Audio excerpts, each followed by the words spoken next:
Este tiempo que resta de servicio lo ponemos en las manos tuyas, mi Dios amado, en las manos del que todo lo puede, del que todo lo puede, en el nombre de Jesús. Todo espíritu de oposición, todo espíritu de distracción, todo espíritu de incredulidad, lo atamos ahora en el nombre de Jesús y se va fuera, y se va fuera ahora, en el nombre de Jesús. Señor, declaramos sobre este lugar el gobierno y el señorío de Cristo. Gracias, mi Dios amado. Ahora toma el control, Espíritu Santo, de este lugar. Que mis palabras, Señor, no sean mis palabras.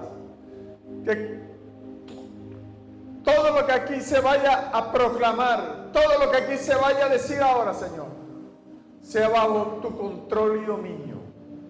Menos del predicador y más de ti, Espíritu Santo de Dios.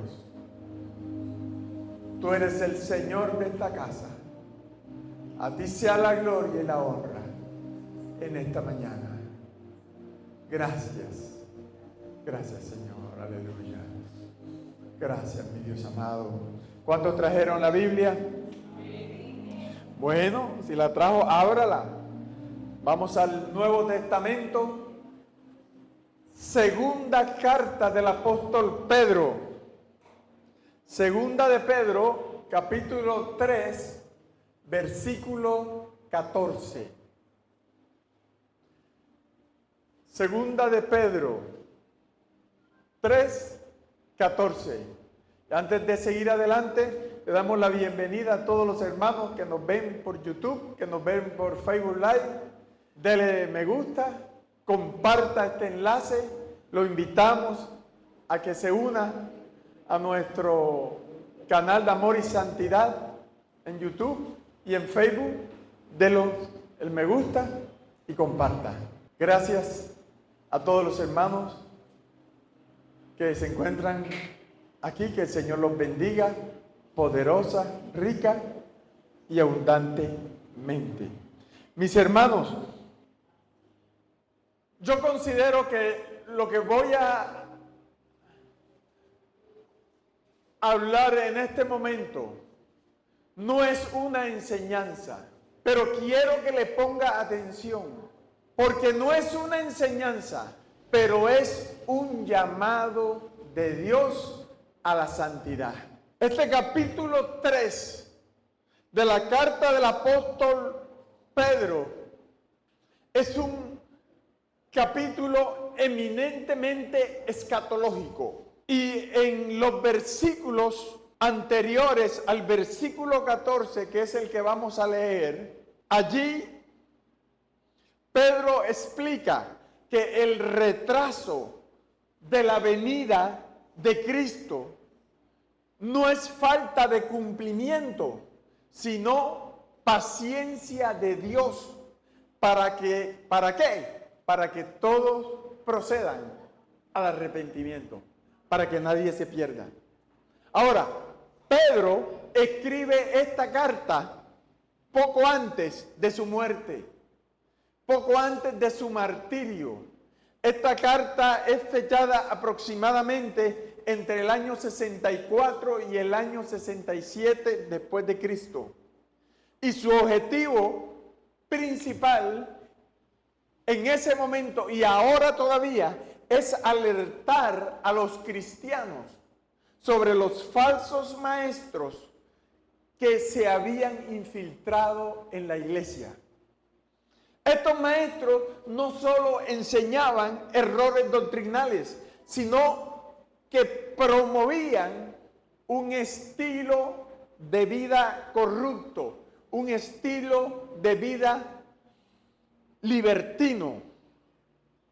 Entre esos grupos estaban los llamados nicolaitas. que como Jesús no había regresado todavía, ellos enseñaban que las promesas de Jesús sobre su segunda venida eran falsas.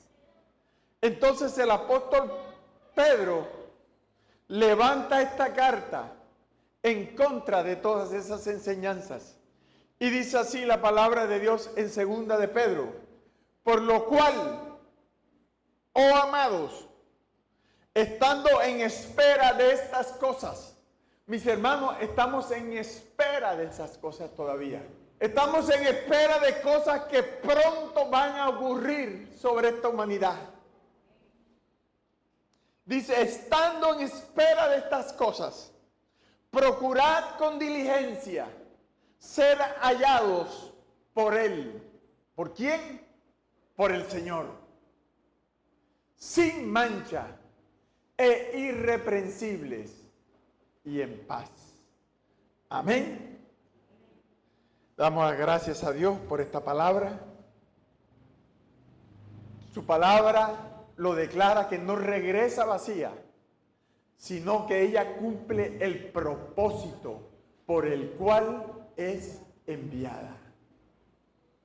Y hoy la palabra de Dios sé que va a obrar sobre la vida de ustedes, mis hermanos, porque esa palabra no regresa vacía. Amén. Mire, la iglesia está ahora mismo en el tercer milenio. La iglesia de Cristo tiene 2026 años de historia. Pero ¿sabe una cosa? Parece que todavía no está lista para recibir al amado en las bodas del Cordero. Amén. Yo me pregunto y les pregunto a ustedes, ¿a qué se debe tanta demora en su preparación? ¿Qué es lo que aún detiene su embellecimiento? Lo que aún detiene el embellecimiento de la esposa para el encuentro final con el esposo. ¿Será porque la esposa es mujer?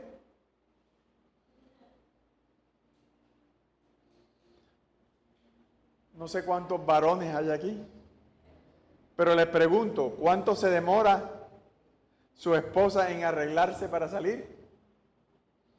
Mejor no lo digamos, ¿cierto? Pero nosotros los varones casados ya sabemos cuánto tardan nuestras esposas en arreglarse. Pero es que esta esposa de la que le quiero hablar, la iglesia, esa, como se dice en el argot popular, se pasó de calidad. Tiene 2026 años tratando de prepararse. 2026 años. Ahora, usted me está entendiendo que le estoy hablando en sentido figurado, ¿cierto? Porque lo próximo que va a haber, ¿cierto? Es que el arrebatamiento, el rapto de la iglesia y las bodas del Cordero. Amén.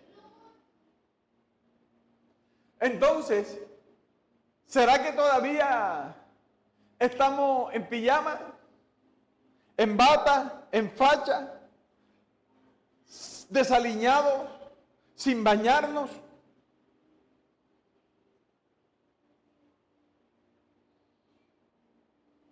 ¿Será que estamos demasiado lentos? No sé, para recibir al Señor que ya viene. Porque no pensamos mucho en eso. No pensamos mucho y no hacemos énfasis a esa preparación, mi hermano. A veces nos parecemos a aquel siervo del Evangelio que dice, mi Señor tarda en venir. Y entonces andamos distraídos en tantas cosas que no atendemos lo que debiéramos atender. Amén. Ahora yo les pregunto, iglesia, estamos listos para cuando el Señor vuelva a esta tierra para llevarnos con Él. ¿Cómo será la iglesia del fin de los tiempos? Y ese es el tema de hoy, mi hermano. La iglesia de los últimos tiempos. Y la iglesia de los últimos tiempos no será una institución nueva ni diferente. Será la misma iglesia que Jesús fundó, cuando señalándose él a sí mismo le dijo a Pedro: sobre esta piedra edificaré mi iglesia. Y Pedro fue el primero, ¿cierto?, en recibir del Señor la encomienda de la iglesia. Por lo tanto, fue el primero que predicó el primer mensaje que está allí en el libro de los Hechos. Y hoy, a través de sus escritos, nos hace un llamado a todos nosotros, un llamado fundamental, un llamado de emergencia. Mientras esperamos el cumplimiento de estas promesas, debemos esforzarnos, como dice allí, con diligencia, para que el Señor nos encuentre en paz, sin mancha e irreprensibles ante Él, mi hermano. Amén. Entonces te pregunto, ¿ya la iglesia está lista? Dígalo sin miedo. No está lista. La iglesia no está lista. Es más, noto y veo y existe una falta total de compromiso en nuestra preparación como iglesia para presentarnos ante el Señor. Porque nosotros nos vamos a presentar delante del Señor ¿cómo? Vestidos con lino fino, limpio y resplandeciente, que son las acciones de los santos. Y si Jesús volviera por nosotros en este tercer milenio, ¿cómo nos encontraría realmente? Doy gracias a Dios de que su venida no sea hoy, pues reconozco que aún no estamos listos. Todavía cargamos con manchas en nuestro carácter. No somos irreprensibles y nos falta esa paz verdadera que Él nos da. La iglesia nació en Pentecostés con un grupo de hombres y mujeres que reflejaba fielmente lo que Jesús anhelaba. Y Pentecostés ya viene pronto, ¿cierto? El 20 de mayo de este mes se celebra ¿qué? El día de Pentecostés, el Shavuot. Y hoy estamos ¿qué? En el día 39.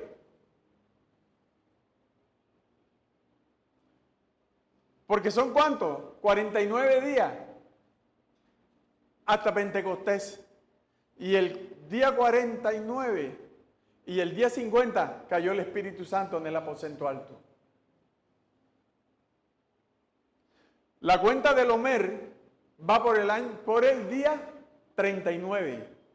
Hoy es el día 39 del Omer. ¿Y sabe qué es el Omer? Es la paciencia de los discípulos y de los apóstoles del Señor, de quedarse allí 49 días encerrado esperando la venida del Espíritu Santo. Y en el día 50 vino. Ellos esperaron, ellos se prepararon para la venida del Espíritu Santo. Amén. Pero Si usted se da cuenta, con el paso del tiempo, de los años, de las décadas, de los siglos, esa paciencia, ese vigor, esa espera inicial se ha perdido. Y la iglesia también ha perdido su visión y se ha fragmentado y se ha vuelto rígida y ha permitido manchas que la alejan de ser una iglesia, la iglesia irreprensible que Él espera, mi hermano. Amén. Si el Señor hubiera regresado el día de Pentecostés, quizás se hubieran salvado de 3,000 a 4,000 personas. Pero estoy convencido de que su deseo, cierto, es que muchos se salven. El deseo de Dios es de rescatar a miles de millones de seres humanos, mi hermano. Ante esto, cabe preguntarnos, ¿quién se irá con el Señor cuando Él venga? ¿Usted se lo ha preguntado? ¿Será que yo me iré? ¿Quién son los que se irán con el Señor? ¿Los que solo siguen una religión o los verdaderos cristianos? ¿Quiénes se irán con Él? Y la respuesta es clara, ¿cierto? Se irán solamente aquellos que vivan conforme a lo que la Biblia establece. Primera de Timoteo, pastora, capítulo 3. Primera de Timoteo 3, 14 y 15. Dice el apóstol Pablo a Timoteo. Timoteo era el pastor de la iglesia de Éfeso. Esto te escribo, aunque tengo la esperanza de ir pronto a verte, que si tardo, sepas cómo debes conducirte en la casa de Dios, que es la iglesia del Dios viviente, columna y baluarte de la verdad. Y eso mismo es lo que Dios quiere. Cuando Pablo dice que la iglesia es columna y baluarte, ¿qué quiere decir eso? Por supuesto, allí no se está refiriendo a columnas arquitectónicas. Allí se está refiriendo a nosotros, los integrantes de la iglesia. Usted y yo, columnas. ¿Será que nosotros somos columnas? Apocalipsis 3:12 dice, al que venciere, yo lo haré columna en el templo de mi Dios. Y nunca más saldrá de allí. Y escribiré sobre él el nombre de mi Dios. Y el nombre de la ciudad de mi Dios, la nueva Jerusalén, la cual desciende del cielo de mi Dios, y un nombre nuevo. Amén. Aleluya. Cuando la Escritura dice, al que venciere, usted debe preguntarse, ¿a quién hay que vencer? ¿A quién hay que vencer? Y la respuesta es clara. Al mundo, al diablo y al pecado. Esto significa que la iglesia debe mantener una conducta íntegra y definida, como la novia que espera a su amado. Debemos comportarnos entonces a la altura de ese encuentro que vamos a tener, preparándonos con mucha dedicación para su llegada. ¿Me está entendiendo, iglesia? Entonces yo te pregunto a ti, cristiano, ¿eres columna? ¿Usted es una columna en la iglesia? Si alguno responde un amén, está asumiendo un compromiso muy grande. Porque ser columna significa mucho más que asistir los domingos a la iglesia.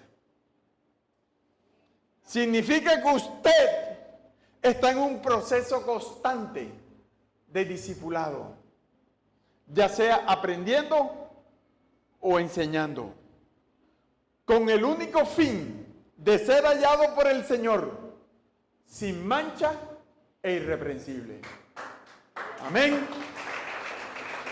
Debemos recordar que la vida en Cristo, es un camino que nos prepara para el reino.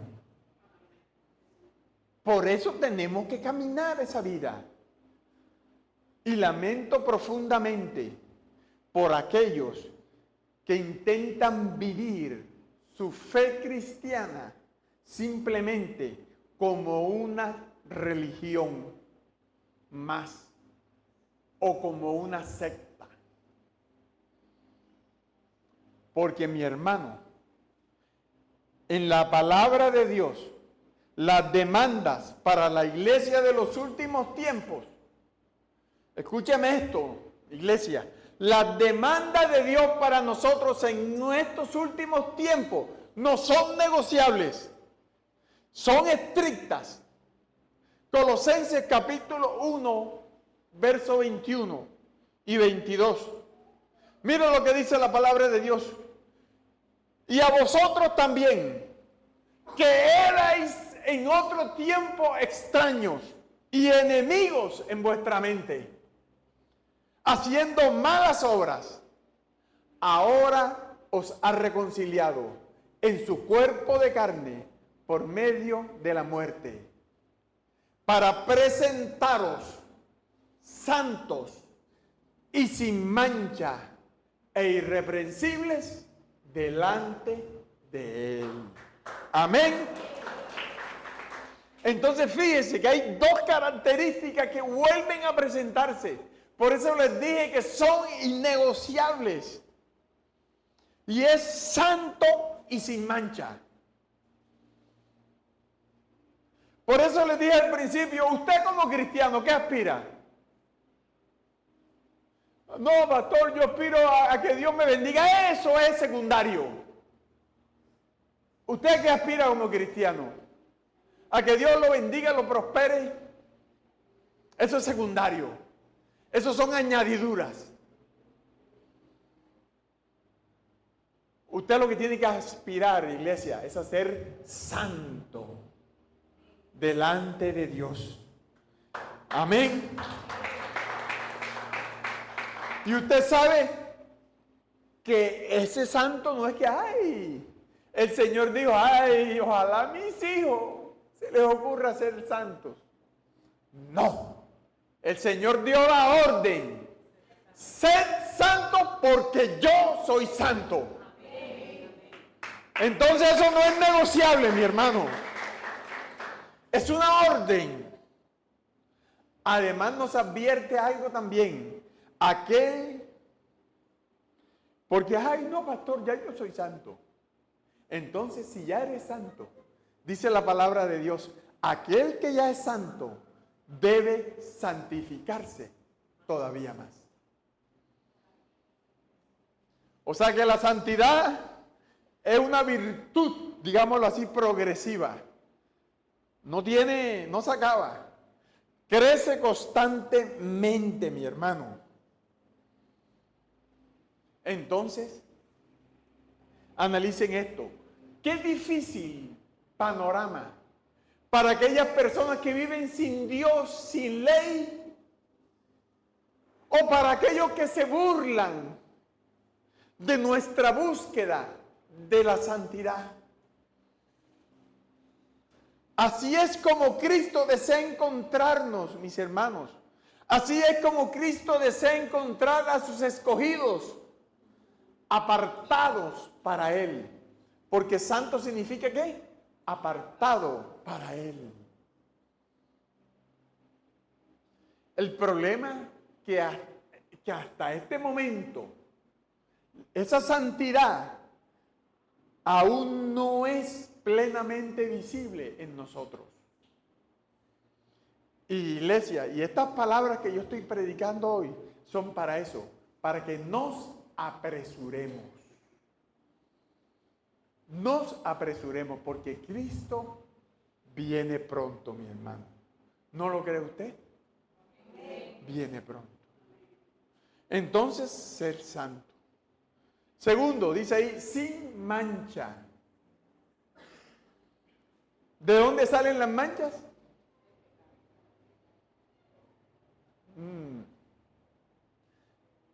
Usted nació manchado. No se me ofenda. Yo también. Todos nacimos manchados. Amén.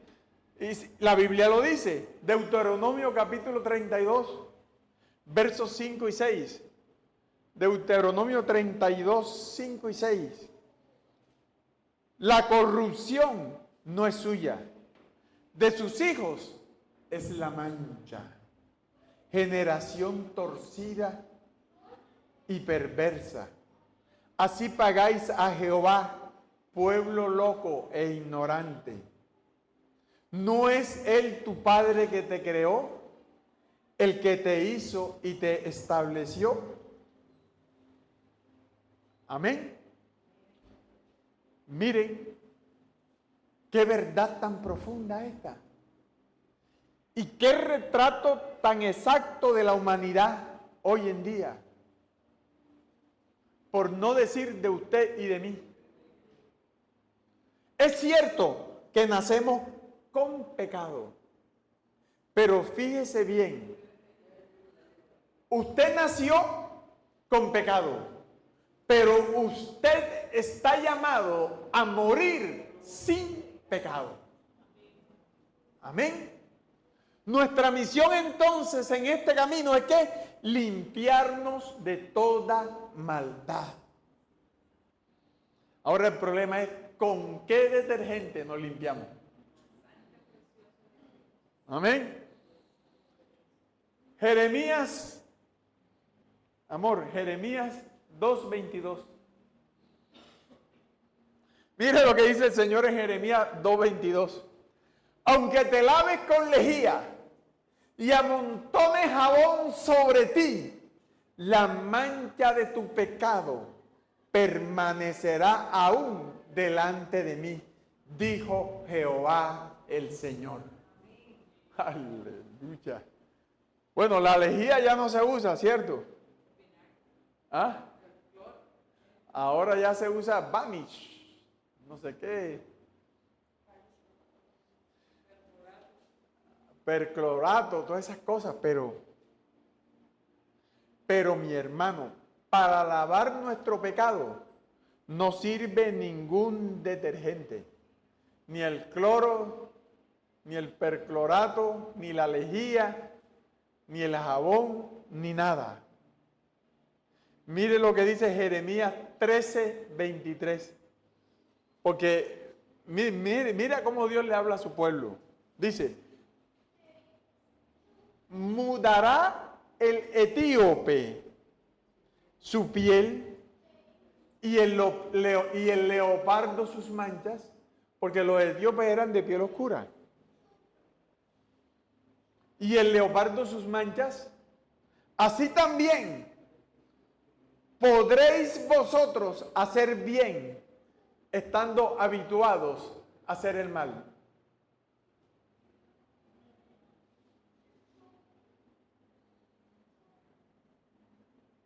Amén. ¿Quién tiene respuesta a esta pregunta? Señor, ¿será posible que yo me pueda realmente quitar estas manchas? Por supuesto, responde el Señor, pero no por nuestros propios medios, sino a través de la sangre preciosa de Cristo, en arrepentimiento y fe. Amén. La clave es Jesucristo, el fundador y dueño de la iglesia, aquel que tuvo la visión perfecta de lo que desea para ti y para mí. Porque Dios tiene una imagen perfecta. Cristo tiene una imagen perfecta de lo que Él quiere para cada uno de nosotros. Y por eso Él murió en esa cruz, para que antes del retorno nuevamente a esta tierra, tengamos la oportunidad, mi hermano, usted y yo, de lavar nuestras manchas en su preciosa sangre. Amén. Jesucristo es el Señor. Él encargó de darnos ejemplo. Él se encargó, Él nos dio ejemplo. Él es santo, sin mancha y absoluto en su perfección. Él es el espejo en el cual la iglesia de Cristo debe mirarse para entender la estatura a la cual somos llamados a alcanzar. ¿Me está entendiendo?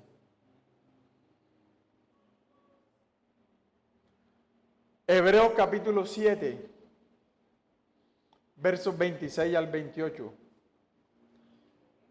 Mire lo que dice aquí la palabra de Dios. Porque tal sumo sacerdote nos convenía, santo, inocente, sin mancha, apartado de los pecadores y hecho más sublime que los cielos, que no tienen necesidad cada día, como aquellos sumos sacerdotes, de ofrecer primero sacrificio por sus propios pecados y luego por los del pueblo, porque todo esto lo hizo una vez y para siempre, ofreciéndose a sí mismo. Porque la ley constituye sumos sacerdotes a débiles hombres, pero la palabra del juramento, posterior a la ley, al Hijo, hecho perfecto para siempre. Amén. Alabado sea el Señor. Qué Dios tenemos nosotros, mi hermano. Que Dios sea alabado su nombre en esta mañana. A Pedro describe al Señor como un cordero sin mancha y sin contaminación. Y ante esa pureza absoluta, usted y yo tenemos que preguntarnos, ¿por qué nos cuesta tanto trabajo imitarlo? ¿Por qué? ¿Qué es lo que se opone a nuestra transformación? Y la respuesta es nuestra propia tendencia al pecado. O sea, como lo escribe la Reina Valera, nuestra propia concupiscencia. Porque lamentablemente, como cristianos que somos, nos hemos acostumbrado a vivir entre las manchas. Sin embargo, Juan nos ofrece el remedio. Primera de Juan 1:2, ¿qué dice? Si alguno hubiere pecado, abogado tenemos para con el Padre, a Jesucristo el justo.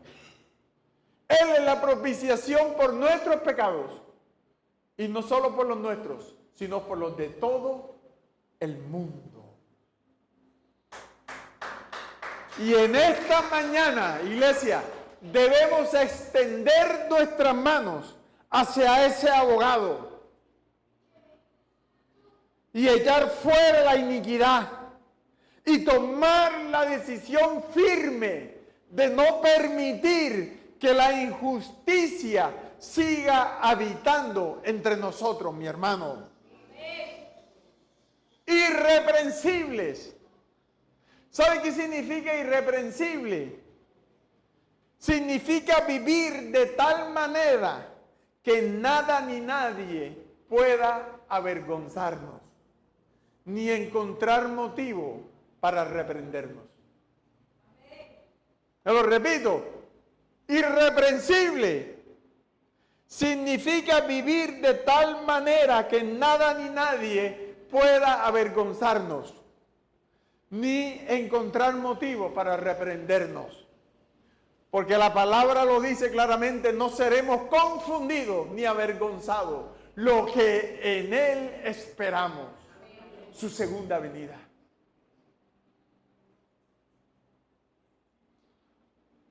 Y esta irreprensibles es una cualidad cristiana. Y nos cuesta mucho adquirirla, mi hermano. Es difícil de adquirir. Pero allí está escrita.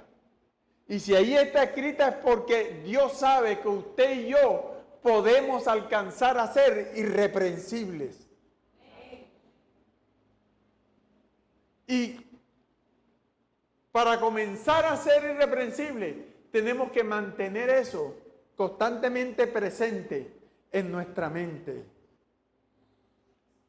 Usted no se puede olvidar de que Cristo lo está esperando a usted irreprensible.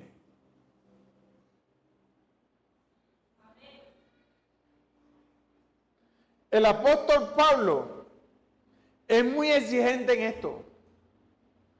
Él sostiene que debemos santificarnos por completo.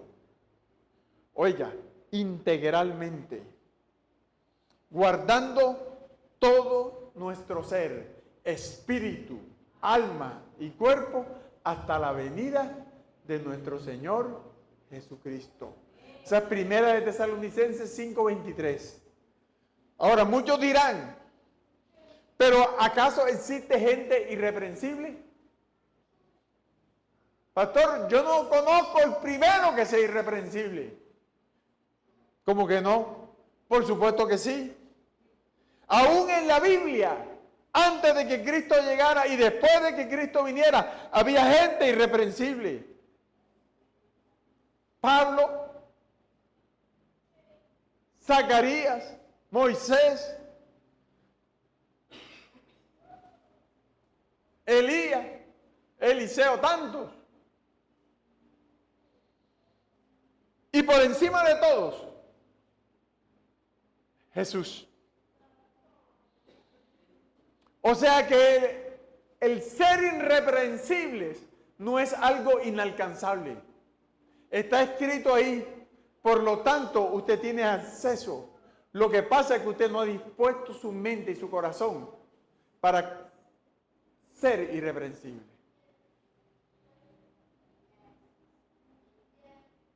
De hecho, si usted lee la epístola de Pablo a Timoteo, Pablo describe las características del servidor. ¿Y sabe cuál es la primera que menciona?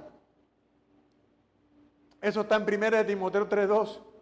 Dice, es necesario que el obispo, el anciano y el diácono sean ¿qué? Irreprensibles, maridos de una sola mujer. Sobrio, prudente, decoroso, hospedador. Mi hermano, no hay excusa. No hay excusa. Incluso Pablo utiliza lo que podríamos llamar todavía un grado superlativo, un grado más alto de irreprensibilidad. En Tesalonicenses 3:13 dice, sean afirmados vuestros corazones. Primera de Tesalonicenses 3:13. Sean afirmados vuestros corazones, irreprensibles en santidad delante de Dios nuestro Padre, en la venida de nuestro Señor Jesucristo. ¿Qué le parece? ¿Qué dice ahí? Irreprensibles en santidad. Por eso les dije al principio, Esto no es una enseñanza, esto es un llamado a la santidad. Este es un llamado que hace el Señor hoy a la iglesia, a la santidad. Amén. Amén. Y todo esto, mi hermano, debe suceder antes de que Jesús vuelva. Después, ¿ya para qué? Filipenses 1:10 dice que aprobéis lo mejor, a fin de que seáis sinceros e irreprensibles para el día de Cristo. Porque es que el ser irreprensible, ese es un carnet que tenemos que presentar el día que venga el Señor. Ese carnet usted tiene que guardarlo ahí y el día que venga el Señor sacarlo. Aquí está, irreprensible, sencillo, hijo de Dios, sin mancha, en medio de una generación maligna y perversa, en medio de la cual resplandecéis como luminares en el mundo. Así dice la palabra de Dios en Filipenses 2:15.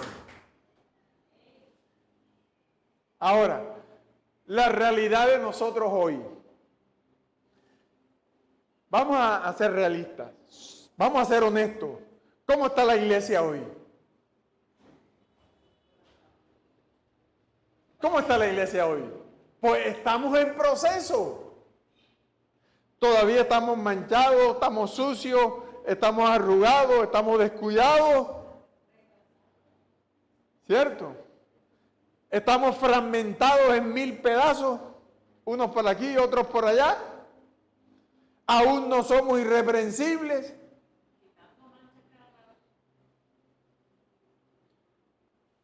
El problema es cuándo estaremos listos. Amén. Fácil. Solo cuando usted decida. Decídase a vivir en santidad. Tome esa decisión. Ahora, yo no estoy tratando de analizar la iglesia universal de Cristo, no. Yo lo que les estoy hablando es a ustedes, para que nos miremos a nosotros mismos. A ver cómo estamos. Mire, en la iglesia, si usted ve todo el papeleo que nosotros hicimos para sacar ¿cómo se llama eso? En el Ministerio del Interior, el registro como iglesia. Eso se llama la personería jurídica especial. Allí nos preguntaban nuestra visión, la visión de la iglesia Amor y Santidad. Iglesia, nuestra visión no es simplemente tener reuniones los miércoles y los domingos y los viernes, de pronto. Nuestra visión es formar discípulos. Eso lo tiene la pastora metido adentro de ella. Formar discípulos y establecer la iglesia de Jesucristo. Esa es la visión de nosotros, mi hermano. Entendemos que nosotros no somos los que hacemos eso, que el que edifica la iglesia es Cristo. Pero nosotros la conformamos. Somos parte de esa iglesia. Y la misión de nosotros es clara. La misión de la iglesia Amor y Santidad es dar a conocer la multiforme sabiduría de Dios.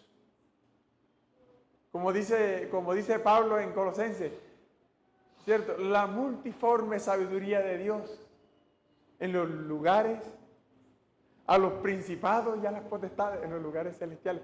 Eso dice Colosenses. Pero la misión de nosotros es un poco más reducida. Es dar a conocer la multiforme sabiduría de Dios a través de evangelizar, discipular y edificar. Donde el discipulado y la santidad son el eje central de esta iglesia. Por eso, el nombre de esta iglesia. Esta iglesia se llama Amor y Santidad. Y no fue porque yo la inventé. Fue porque el Señor me lo dijo.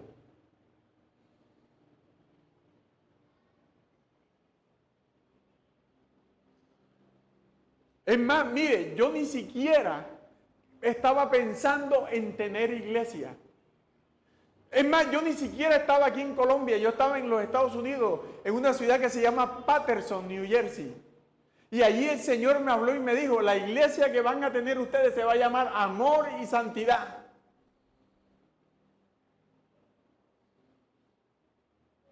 Y así fue. Y yo dije, está loco, Señor, ¿qué es lo que pasa? Yo no he pensado, yo soy ingeniero. Yo lo que quiero es salir adelante con mi familia. ¿Y quién le gana al Señor? Te vas a poner a oponerte a Cristo. Prepárate entonces. Amén.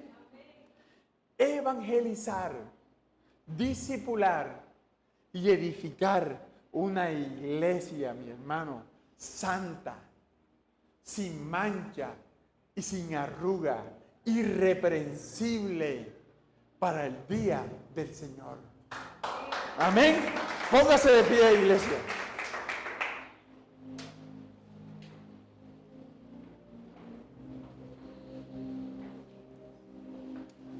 ¿Sabe por qué todo esto?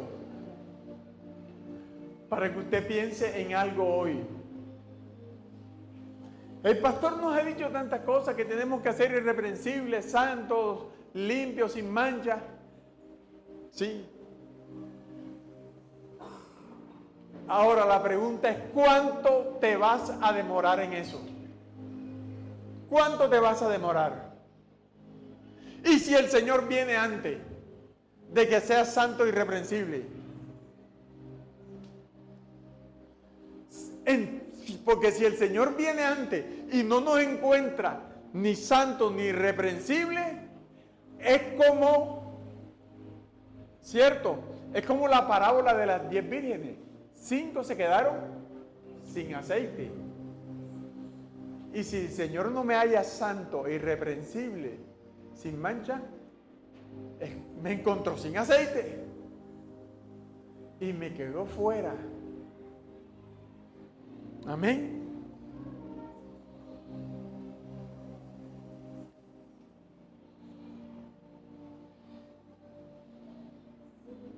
Pero ¿sabes algo? Nuestra confianza, y yo se lo digo a ustedes, iglesia, nuestra confianza no está en nosotros, está en el Espíritu Santo de Dios. Amén. En que Él nos fortalecerá y nos edificará. Así es, mi hermano.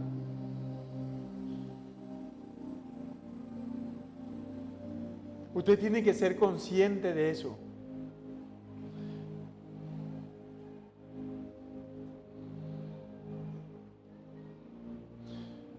El libro de Hebreos, para cerrar, dice, es necesario que con más diligencia atendamos a las cosas que hemos oído, no sea que nos deslicemos. Por eso les dije, esto no es una enseñanza, esto es un llamado que Cristo nos hace a la santidad, porque ya Él viene pronto. ¿Cuánto le dan un aplauso al Señor?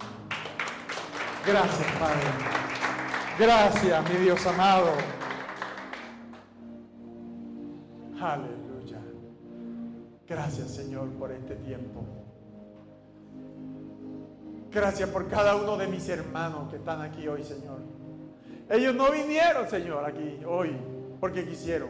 Tú los trajiste para que ellos escucharan esta palabra. Porque este es un llamado de atención. Primero para la cabeza, primero para el pastor y después para cada uno de ustedes, mis hermanos. A ser santos, sin mancha, irreprensibles delante de Dios. Y yo te doy gracias, Señor, por cada uno de mis hermanos que están aquí hoy en este lugar. Yo te pido que los bendiga, Padre. Ya los bendijiste con esta palabra. Ya los limpiaste con esta palabra. Porque tu palabra, Señor, nos limpia. Esa palabra no regresa vacía. Esa palabra está tocando los corazones de muchos hoy aquí. Oro por ellos, Señor. Bendice a este pueblo. Llévalo a la santidad, Señor. Porque tu palabra es muy clara y es una advertencia grande, mis hermanos, que sin santidad nadie verá al Señor. Oh, Shamaya Kanda Ramahaya Kei. Ishamia Kenda Remasaya. Espíritu de Dios, muévete en este lugar, toca las vidas y los corazones de mis hermanos. Trae convicción de pecado, Señor, ahora a sus vidas. Arrepentimiento, quebrantamiento sobre esta iglesia, Señor. Reconocemos que no estamos preparados todavía, Señor. Reconocemos que no somos santos ni sin mancha delante de ti. Pero reconocemos, Señor, que nosotros no podemos. En nuestra fuerza no podemos, Señor. Es con tu ayuda, mi Dios. Es el Espíritu Santo de Dios en nuestra vida. Toca, Señor, la vida de mis hermanos. Levanta a este pueblo, Señor. Llévalos a un nuevo nivel de santidad, Señor. Aparta esta iglesia para ti, Señor. A cada uno de mis hermanos, mi Dios amado. Abre los cielos sobre sus vidas. Y que una unción fresca, Señor, hoy repose sobre ellos. Son hombres y mujeres, Señor, llamados a ser santos, irreprensibles delante de ti, Señor. En medio de una generación maligna y perversa, como dice tu palabra. Ellos salen hoy de aquí, Señor, por esa puerta. Pero salen hombres y mujeres en victoria. Sale gente bendecida. Los que salen por esa puerta son gente próspera, son gente bendecida, son gente llamada a ser santo, irreprensible, hijos de Dios sin mancha. Bendice a este pueblo, Señor. Todo espíritu, Señor, de oposición, toda incredulidad, es atada ahora y echada fuera de este lugar. Bendice a este pueblo, mi Dios, prospéralo. Muéstrales el camino, Señor. Te lo pido, mi Dios amado, en esta mañana, en el nombre de Jesús. Gracias, Señor. Amén y amén. Que el Señor los bendiga, mis hermanos.